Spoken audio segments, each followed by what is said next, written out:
Kim Pao excited na sa first day of shooting nila para sa kanilang movie. Usap-usapan sa kasalukuyan sa lokal na industriya ng pelikula ang bagong tambalan ni Kim Chiu at Paolo Avellino. Matagal nang inaasahan ng kanilang mga tagahanga ang kanilang pagsasama sa isang pelikula, lalo na matapos ang matagumpay na pagtanggap sa kanilang mga naunang proyekto.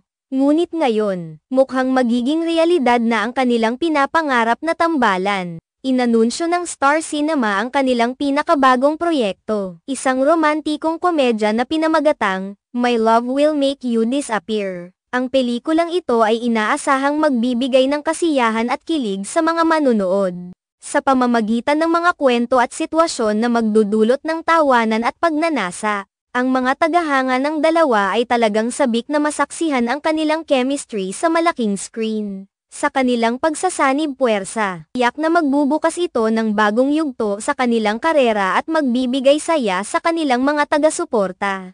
Ang ganitong klaseng proyekto ay laging inaabangan, dahil nagdadala ito ng bagong dinamika at interes sa industriya ng pelikula. Ang Star Cinema, na kilala sa pag-produce ng mga matagumpay na pelikula, ay tiyak na naglaan ng mataas na kalidad sa produksyon ng My Love Will Make You Disappear. Ang pelikulang ito ay hindi lamang magbibigay ng entertainment kundi magiging isang mahalagang bahagi ng kulturang popular sa bansa. Ang pagsasama ni Kim at Paolo sa isang proyekto ay isang patunay na patuloy ang pag-usbong ng mga talento sa lokal na industriya at ang kanilang kakayahang makapagbigay ng makabuluhang kontribusyon sa pelikulang Pilipino.